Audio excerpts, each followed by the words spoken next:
Okay, so I'm back. I guess I have to do two videos because I don't know how to work my own camera here.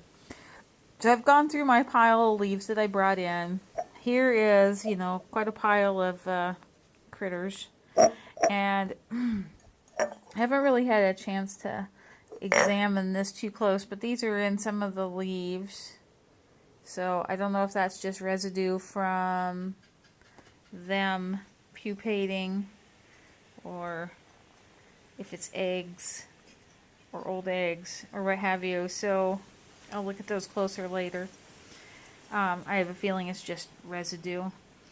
Here are a couple of the next stage. This is the stage, like the chrysalis stage, before they become the pretty little moth.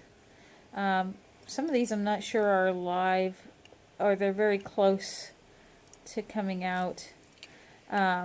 There's one very active fella here. He does not appreciate being touched much at all, so he keeps thrashing about, as you can see. Maybe it's just me, I just like to mess with them, but they're in various stages, and this guy also doesn't care to be played with much. You can kind of see the wing structure inside there, which is really interesting. I've always enjoyed watching. From the time they go to this state, from caterpillar to this, it takes about, I believe it was 10 to 15 days, and then they become a butterfly. And I haven't seen any of the butterflies recently. I used to do a lot of educational presentations, and it seems like kids are always thrilled about this one particular thing when it comes to caterpillars, other than, it goes from the worm to the chrysalis to the butterfly. But this is another part that kids always find very fascinating.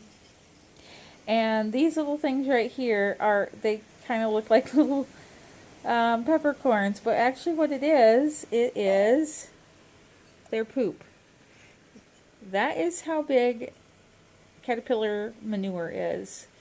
And it's pretty standard across the board, whether it's tomato hornworms. Any of these larger caterpillars always seem to have fairly large poop, manure.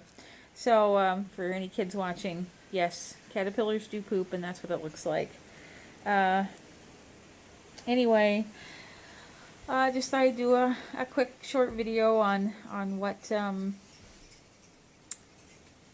these banana skipper caterpillars look like, and if I can at some point I will try to get a video of the actual moth and show what those look like.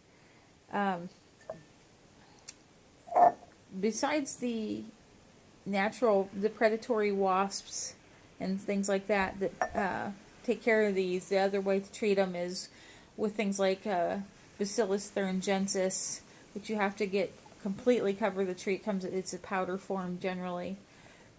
I'm probably going to have to go through the banana patches, because we have another banana patch, a larger one, that's fairly protected by wind or by trees, so it doesn't get a lot of wind to keep these guys away.